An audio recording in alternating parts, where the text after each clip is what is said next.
اللہ تعالیٰ نے قرآن پاک میں نبی پاک علیہ السلام کی عظمتوں کا بیان فرمایا۔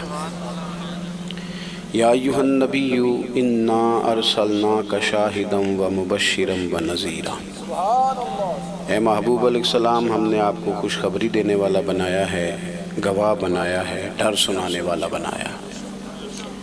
وداعیا الی اللہ، اور آپ کو اللہ کی جانب دعوت دینے والا بنایا، بِإِذْنِهِ، اس کے حکم کے ساتھ، وَسِرَاجًا مُنِيرًا، اور آپ کو چمکتا ہوا آفتاب بنایا۔ نبی پاک علیہ السلام کی ساری شانیں ہی براء البراء ہیں، لیکن فرمایا وَدَاعِيًا إِلَى اللَّهِ، میرے محبوب صلی اللہ تعالیٰ علیہ وسلم تمہیں اللہ کی جانب دعوت دیں گے۔ حضور داعیے الی اللہ ہیں، صحیح عقائد، صحیح نظریات۔ میری طرف دیکھیں جی آپ حضرات، اللہ آپ کو جزا دے۔ یہ موبائل آپ کے پاس ہی ہے، میں نہیں جانا ہے، بس آپ لوگ میری بات پر غور کریں۔ دو چار دوست بنا رہے ہیں، یہ آپ کو دے دیں گے انشاءاللہ ویڈیو، باقی دوست توجہ کریں۔ اللہ آپ کو خوش رکھے جی۔ کوئی ٹھنڈے خطیب بھی ہوتے ہیں نا، بغیر نعروں کے بھی تقریر کر لیتے ہیں، تو میں کر لیتا ہوں ساری تقریر بغیر اونچی سبحان اللہ کے اور بغیر نعروں کے ساری کر لیتا ہوں، اور ہو جاتی ہے، میں آرام سے گزر جاتا ہوں۔ تو آپ اطمینان سے بس سنیں تو صحیح نا، مجھے موقع تو دینا میں بات کروں۔ عزیز دوستو، دنیا میں مضبوط وہ لوگ ہوتے ہیں جو نظریاتی طور پر مضبوط ہوتے ہیں۔ جو لوگ نظریاتی طور پر کمزور پڑ جاتے ہیں وہ لوگ ختم ہو جاتے ہیں۔ یہ جو لوگ کمزور ہے نا، پتہ نہیں کیا ٹھیک ہے، پتہ نہیں کیا غلط ہے، پتہ نہیں مجھے اس طرف جانا چاہیے، پتہ نہیں مجھے نہیں جانا چاہیے، کچی پکی کمزور باتیں۔ صبح جملہ اور ہے، دوپہر کو جو جملہ ہے وہ صبح والے کے مخالف ہے، اور شام کو جو بات کر رہے ہیں وہ سارے دن کی باتوں کی مخالفت ہے۔ نبی پاک صلی اللہ تعالیٰ علیہ وسلم نے ایک نظریہ لوگوں کے سامنے رکھا ہے، نظریاتی طور پر پختہ کیا لوگوں کو۔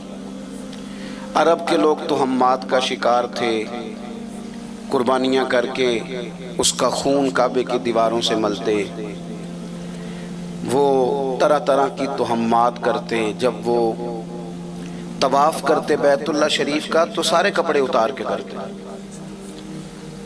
احرام باندھ لیتے تو قرآن مجید بتاتا ہے کہ وہ دروازوں سے نہیں داخل ہوتے تھے، پیچھے سے پھلانگ کر کے گھر آتے۔ تہمات کا شکار، کچی پکی باتیں۔ رسول پاک کو اللہ نے داعیہ الی اللہ بنایا، محبوب کریم نے انہیں سچے اور کھرے نظریات دیے۔ وَإِلَٰهُكُمْ إِلَٰهٌ وَاحِدٌ، فرمایا بھئی تم کس بات میں ادھر ادھر بھاگتے ہو، تمہارا معبود ایک ہی معبود ہے، لا الہ الا، اس کے سوا کوئی عبادت کے لائق۔ ان چکروں سے باہر آؤ، تہمات سے، کچی باتوں سے باہر نکلو۔ اور نبی پاک صلی اللہ تعالیٰ علیہ وسلم نے انہیں بتایا کہ اس رب کی عبادت کرو جس کا میں رسول بن کے آیا ہوں۔ اللہ کے پیارے حبیب صلی اللہ تعالیٰ علیہ وسلم نے نکھرے ہوئے عقائد، یہ نظریاتی زندگی ہے، یہ نظریہ ہے کہ ہم دنیا میں کوئی محمل زندگی گزارنی آئے۔ اللہ نے کسی چیز کو عبث نہیں بنایا، کوئی چیز فضول نہیں ہے، نظریاتی زندگی ہے۔ موت اور حیات کی تخلیق میں ایک مقصد ہے، یہ حضور نے بتایا۔ الذی خلق الموت والحیات لیبلوکم ایکم احسن عملا، تم دنیا میں اچھے عمل کرنے آئے ہو، یہاں تم نے اپنی مرضی سے نہیں زندگی گزارنی، اللہ رسول کی مرضی سے گزارنی۔ نظریاتی کیا لوگوں کو اور بتایا کہ یہ دنیا ایک کھیتی ہے، یہاں تم نے کوئی فصل لگانی ہے، قیامت کا دن آئے گا، پھر اس فصل کا تمہیں پھل دیا جائے گا۔ نظریاتی بنایا، نظریاتی۔ وہ جو لوگ غیر نظریاتی تھے نا، مثلا وہ کہتے تھے کھانا ہی سارا کچھ ہے، سونا ہی سارا کچھ ہے، شہرت ہی سارا کچھ ہے، دنیا کا مال دولت ہی سارا کچھ ہے، یہ غیر نظریاتی لوگ ہیں۔ پھر اس کھیل کا کوئی اینڈ بھی نہیں ہوتا. یہ دولت والا کھیل ہے نا. باقی دنیا میں آپ کوئی کھیل بھی کھیلتے ہیں نا تو کہتے ہیں بھئی اتنے اتنے اوور ہیں، اتنا اتنا فلاں ہے، اس کے بعد پھر اس کا نتیجہ ہے، کوئی رزلٹ نکلتا ہے. اور یہ جو پیسوں والا کھیل ہے، کھلاڑی بدلتے ہیں، دادا کے بعد بیٹا اور بیٹے کے بعد پوتا، کھلاڑی بدلتے ہیں، نتیجہ کوئی بھی نہیں. کماتے رہو، ساری زندگی لگے رہو.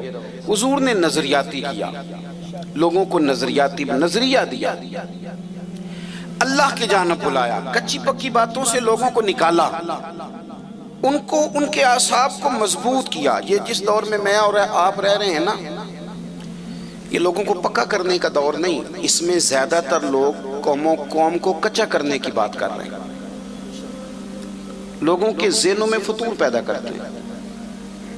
یعنی عجیب آدمی ہے نا، ایک بندہ بیٹھ کے صحابہ کرام کو ڈسکس کرتا ہے، اسے پہلے اپنی اوقات دیکھنی چاہیے، پھر حضور کے صحابہ پر بات کرنی چاہیے. وہ جو اول مخاطب ہیں، اول قرآن و حدیث کے جنہوں نے حضور سے دین لے کے ہمیں دیا ہے، وہ صحابہ کو ڈسکس کر رہے ہیں، اسے پتہ ہی کوئی نہیں. کچے پکے نہ بنے. حضرت ابوبکر صدیق سے لے کر سیدنا امیر معاویہ تک اپنی فکری بنیادوں کا خیال کریں. اور جو حضور کی اولاد ہے نا، اس کو میرے امام نے نسل نور کہا ہے. وہاں بھی ذرا ہوش سے بولیں، ذرا احتیاط سے، ذرا جملوں پر پیرا لگا کے. یہ صرف میرے امام کا فتویٰ ہے کہ تیری نسل پاک میں ہے بچہ بچہ نور کا. یعنی ایک ایک بچے کو نورانیت والا کہا، یہ صرف فاضل بریلوی نے کہا. تو ذرا تھوڑا سا نا نظریاتی طور پہ یہ نکل آئیں. وہ ہمارے ہاں نا تقریر چمکانی ہوتی ہے نا لوگوں نے، تو سادی سادی چمکتی نہیں ہے نا جی. تو وہ پھر نا مطلب میں بھی اکثر رہتا ہوں جلسوں میں، تو میں چھوٹا آدمی ہوں، میں غور سیکھتا ہی رہتا ہوں، آپ سے بھی بڑا کوئی سیکھتا ہوں. تو میں دیکھتا ہوں ایک خطیب صاحب آئے ہیں بیچارے، حال ان کا میری طرح بڑا خستہ ہے، پر وہ بھالو چڑھا رہے ہیں، کہتے ہیں آج میں دسنا ہے صحابہ دی شان کی. میں کہ کرما لے تو کی دسنا ہے، شان تے اللہ نے قرآن تے دس چھڑی ہونا دی، سرکار نے فرمان میں، تو کوئی مطلب کیا انوکھی بات تو کرے گا؟ تو سیدھا سیدھا قرآن و حدیث سے پڑھ اور لوگوں کو بتا اور جا. تم کیا مسئلہ انوکھا کیا بتائے گا؟ ایک اور کھڑا ہوتا کہتے ہیں آج میں نے بتانا ہے اہل بیت کی شان کیا ہے. او بھائی تو کیا بتائے گا؟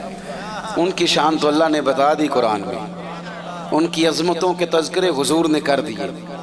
نئے نئے نقطے جب نکال کے لاؤ گے تو اس سے نا خدشات پیدا ہوں گے.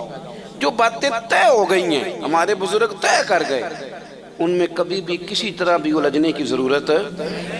میں آپ کو بتاتا ہوں، عوام کا بھی ایک مسئلہ ہے.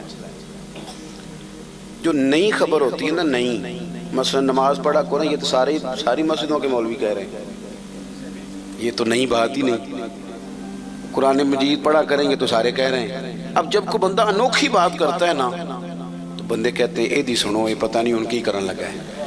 یہ انوکھی سے نکل آئیں، روٹین میں رہیں اور طے شدہ چیزوں کو نہ چھیڑیں. ایک تو یہ مسئلہ. ایک مسئلہ ہمارے ہاں جاہل صوفیاء کا ہے. جاہل آدمی وہ کیا کرتا ہے، اس نے لوگوں کو تعویذ دھاگے پہ لگا دیا. وہ جناب پیر صاحب اتوار والے دن بیٹھتے ہیں، صبح 9 بجے سے عصر تک وہ مردوں کو ملتے ہیں، پھر جمعرات کو انہوں نے خواتین کا ٹائم رکھا ہے تعویذ دینے کا. یہ غوث پاک کس دن تعویذ لکھتے تھے؟ کسی کتاب میں لکھا ہے؟ کون سی تاریخ رکھی ہوئی تھی؟ تعویذ دینا جائز ہے، میں منع نہیں کر رہا، لیکن صرف اسی کو مقصد بنا لیا آپ نے.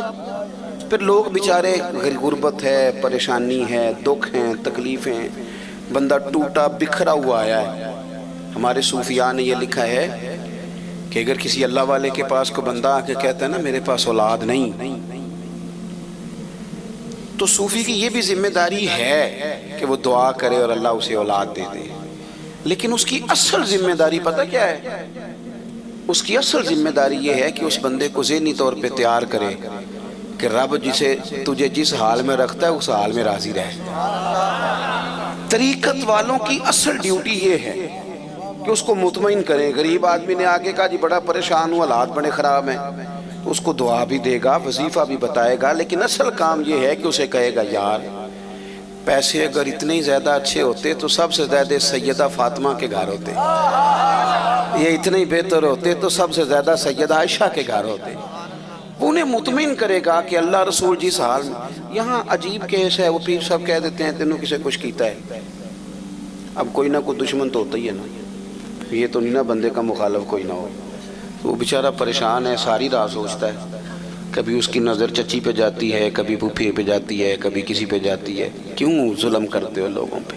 اللہ کے حضور جانا ہے۔ تھوڑے سے لالچ کے لیے اس بندے کو الجھا کے رکھ دیا بیچارے۔ اور آپ سے بھی عرض کروں گا، یہ کچی پکی باتیں ہیں، نظریاتی طور پہ کمزور ہو جاؤ گے۔ جو لوگ سانپ سے ڈرنے لگ جائیں وہ رسیوں سے بھی ڈرتے ہیں، پھر کمزوری مان جائے گی۔ کتنے زمانے سے لوگوں کو یہ بتا رہے ہیں کہ دو بہنوں کا اکٹھا نکاح ہو جائے تو کچھ بھی نہیں ہوتا، لیکن وہ گھر جا کے خواتین سے تو بات جس نے کرنی ہے اسی نے کرنی ہے۔ ہم سے تو وہ حاجی صاحب مطمئن نہیں ہو رہے جو مسئلہ پوچھنے آئے ہیں۔ وہ کہنے ٹھیک ہے پیر صاحب ہو جاندہ ہے، پر تسی ایک راتی پڑھا دیو ایک سویرے پڑھا دیو، مہربانی کرو کر دو ایسا۔ کیوں مطلب کیا مسلمان قوم بھی اس طرح کی ہوتی ہے؟ میرے پہ جادو ہو گیا، جوان لڑکا، جیتا جاگتا زندہ دل، اٹھتی جوانی، اس نے تو انقلاب برپا کرنا تھا اور وہ کالے جادو کا علاج کرا رہا ہے۔ اس نے پورے گاؤں کو، پورے شہر کو لے کے آگے جانا تھا اور وہ تعویذ لیتا پھر رہا ہے۔ اس طرح قومیں آگے بڑھتی ہیں۔ اٹھ باندھ کمر کیا ڈرتا ہے، پھر دیکھ خدا کیا کرتا ہے۔ نبی پاک صلی اللہ علیہ وسلم نے ہمیں نظریاتی کیا ہے، پکی باتیں پکی۔ اس کی کو ذرا کم کریں اور آواز کھولیں جی۔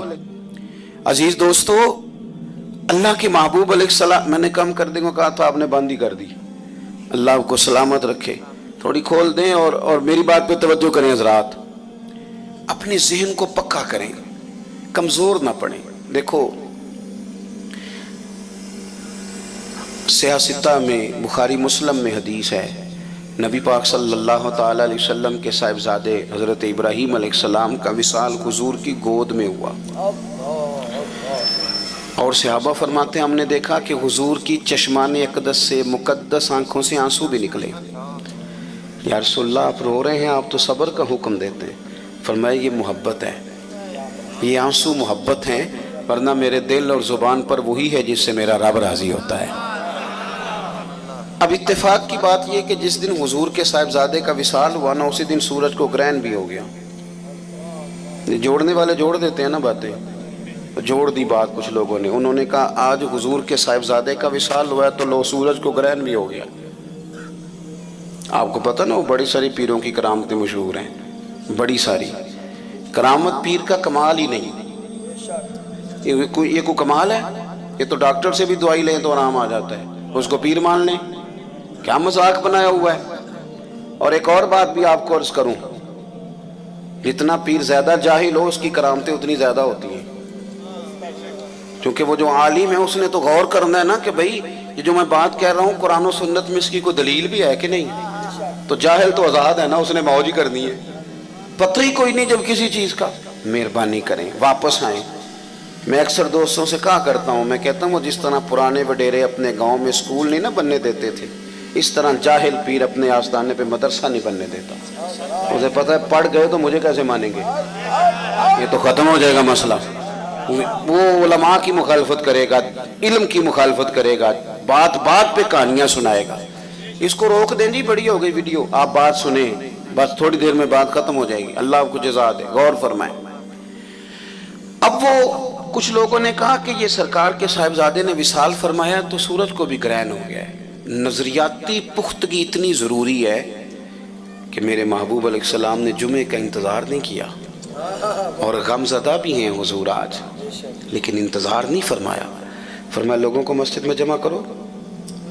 سب لوگ مسجد میں جمع ہوئے تو محبوب نے خطبہ دیا، فرمایا لوگو سورج اور چاند کو گرہن ہو تو یہ رب کی نشانیوں میں سے نشانی ہے، اس طرح کا معاملہ ہو تو پھر استغفار پڑھا کرو، نماز پڑھا کرو۔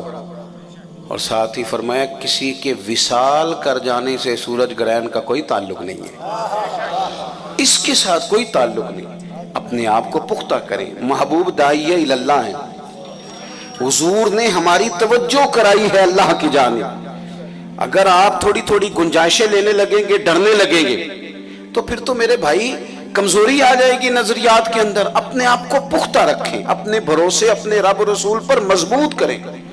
اللہ والے جو ہوتے ہیں وہ تو یہ جو ہے نا صرف اللہ سے جڑنا، یہ تو مضمون ہی صوفیاء کا ہے، وہ نکالتے ہیں دنیا داروں کی طرف نہیں جانا، یہ تو عنوان اہل تصوف کا ہے کہ صرف رب رسول سے جڑنا ہے، دنیا داروں کی طرف جانا یہ تو عنوان ہی اللہ والوں کا ہے۔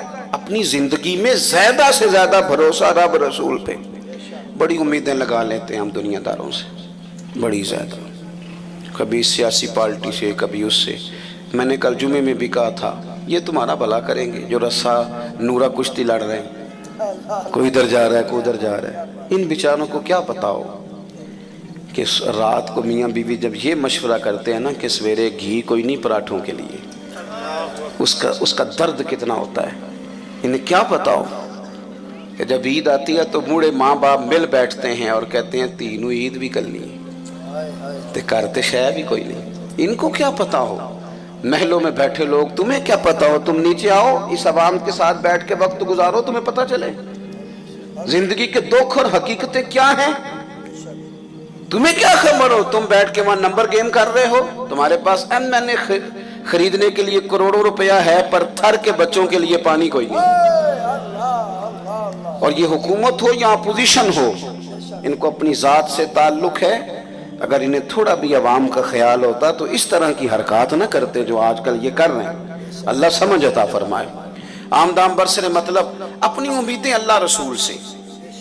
آپ نظریاتی طور پر جب دیکھیں نا کوئی چیز جب بندہ اللہ پہ چھوڑ دینا، ایک چودھری صاحب میرے دوست نے، بڑی محبت ہے، بڑے سمجھدار ہیں، اسی پنڈا چاکیدہ جی پرے آدھا بندہ ہے، بڑے پنچایت کے آدمی۔ میں نے ان سے کہا کہ آپ بزرگ ہو گئے ہیں اور دوست اس لیے کہہ رہا ہوں کہ میں ان کے پاس جا کے بیٹھتا ہوں، وہ بھی میرے پاس آتے ہیں، تو سیکھنے سکھانے کا تعلق ہے۔ میں نے کہا مجھے بتائیں کوئی فیصلہ کبھی مشکل بھی ہے کہ یار اے پریا بڑی اوکھی ہوگی مکدی نہیں پئی؟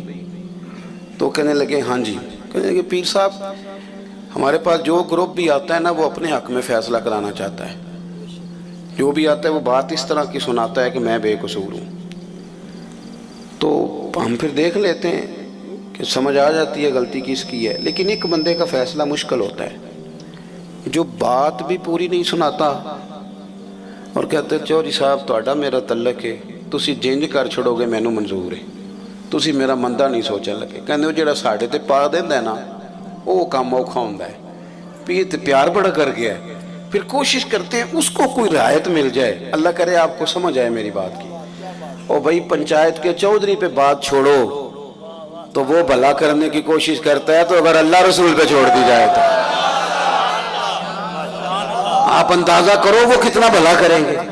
ہمیں نا نبی پاک صلی اللہ تعالی علیہ وسلم نے کہا ادھر ادھر نہیں نکلنا، کوئی غلط رستہ، کوئی چور دروازہ، کوئی ڈکیتی، کوئی فریب فراڈ نہ، این شریعت کے اصولوں کے مطابق سفر کرو۔ عزتیں بھی رب دیتا ہے، دولتیں بھی اللہ دیتا ہے، اور میری طرح کے بڑے لوگ جنہیں بالکل نہیں پتہ ہوتا کہ اس طرح بھی ہوگا، بالکل وہ نظام بناتا ہے وَيَرْزُقُهُ مِنْ حَيْثُ لَا يَحْتَسِبُ، بندے کا گمان بھی نہیں ہوتا۔ اپنی زندگی میں توجہ اللہ رسول کی جانب اور پکے نظریات۔ حضرت حذیفہ رضی اللہ تعالیٰ عنہ اور ایک اور صحابی، یہ بخاری میں موجود ہے، فرماتے ہیں کہ ہم دونوں نا پیچھے رہ گئے تھے جب لوگ بدر کے لیے گئے، تو تمام لوگ بدر میں پہنچ چکے تھے، ہم ذرا بعد میں گئے، تو کہتے ہیں کہ پتہ بھی نہیں تھا کہ محبوب نے پڑاؤ کہاں کیا۔ ہم جب داخل ہوئے میدان میں تو ہماری ملاقات کفار سے ہو گئی، جہاں ان کے خیمے تھے وہاں چلے گئے۔ ابو جہل نے پکڑ لیا، کدھر جا رہے ہو؟ کہتے ہیں ہم نے کہا حضور کی بارگاہ میں، تو کہنے لگا اچھا تم لڑو گے ہمارے ساتھ وہاں جا کے، ادھر بیٹھو تم نہیں جا سکتے۔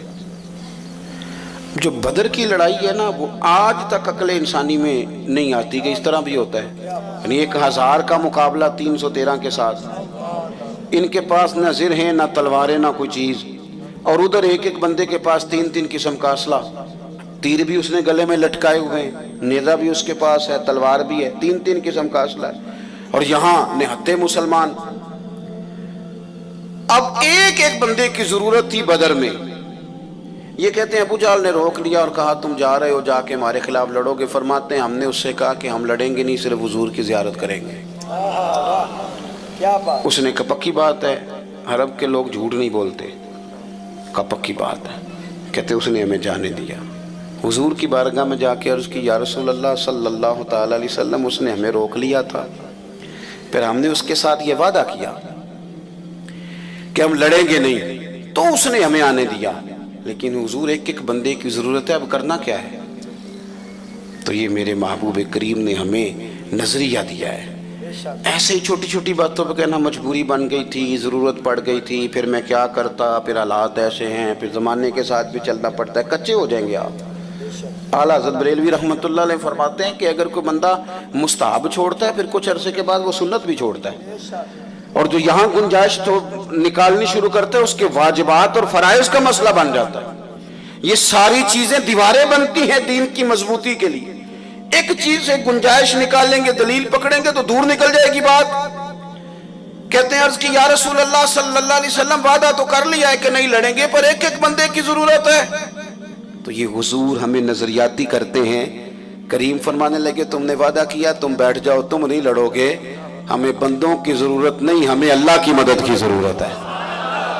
رب رسول کی مدد ہمیں درکار ہونی چاہیے. بھائی اپنے آپ کو نا تھوڑا سا مضبوط کریں.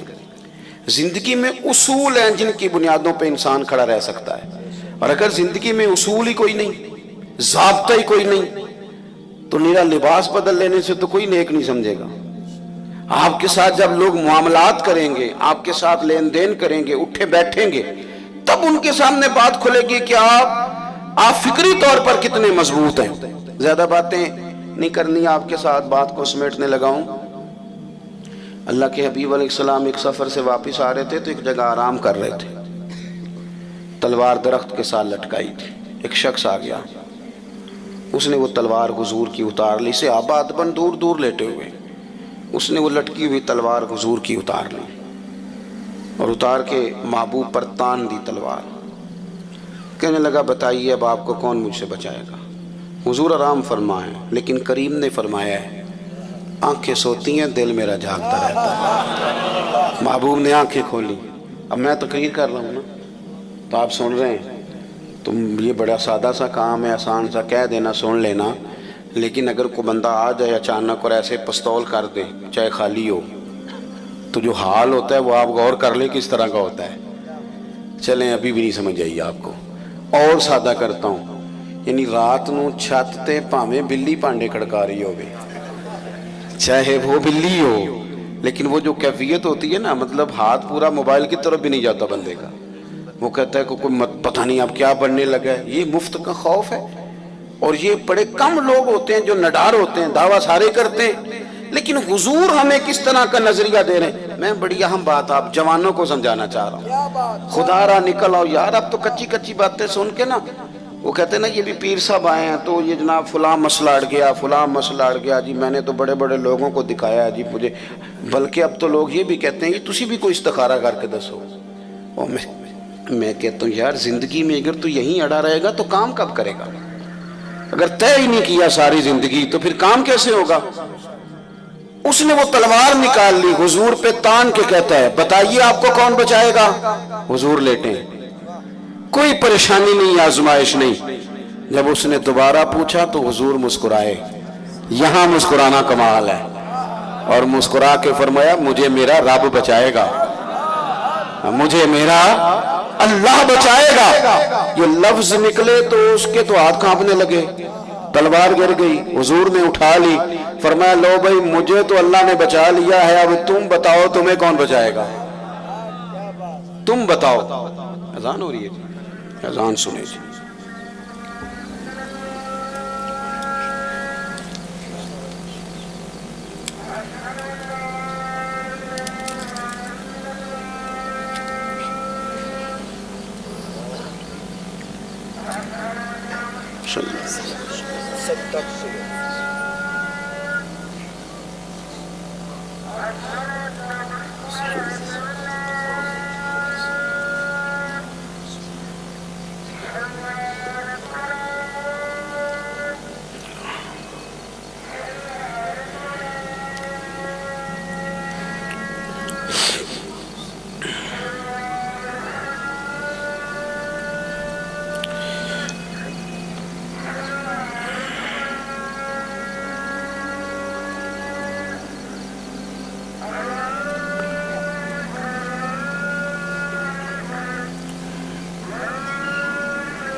اللہم رب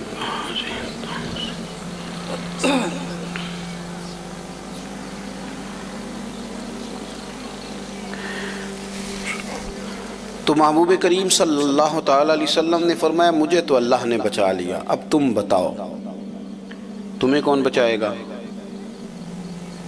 اب وہ بولا، عرض کرنے لگا محبوب میں نے سنا ہے آپ بڑے ہی معاف کر دینے والے ہیں۔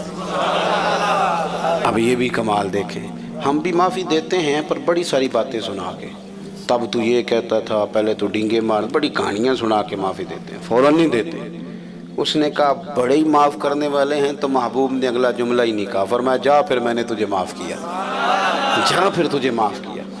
ہم میں دیکھتا ہوں کہ ذہنی طور پر ماحول اس طرح کا معاشرے میں بنا دیا گیا ہے، مذہبی اسٹیج سے لے کر خانقاہ تک، اور سیاسی لوگ جو تباہی اتار رہے ہیں وہ تو روٹین میں ہے ہی۔ وہ تو 4 لوگ رات کو ٹی وی پہ بیٹھتے ہیں مختلف سیاسی پارٹیوں کے، تو آخر میں اینکر کہتا ہے کہ باتیں آپ نے سن لیا، نتیجہ خود نکال لیجیے گا۔ تو کیا نتیجہ نکالنا ہے سوائے انتشار کے؟ اپنے آپ کو اس انتشار سے بچائیں، اپنے آپ کو رب رسول کے حوالے کریں۔ اپنی مزاجوں سے یہ کمزوری، یہ بے یقینی، یہ ڈرتے، یہ سہمے ہوئے لوگ، اور بالخصوص غریب لوگوں سے میری گزارش ہے، سیٹھوں، نوابوں، چودھریوں، ان کے سہاروں سے نکل آؤ۔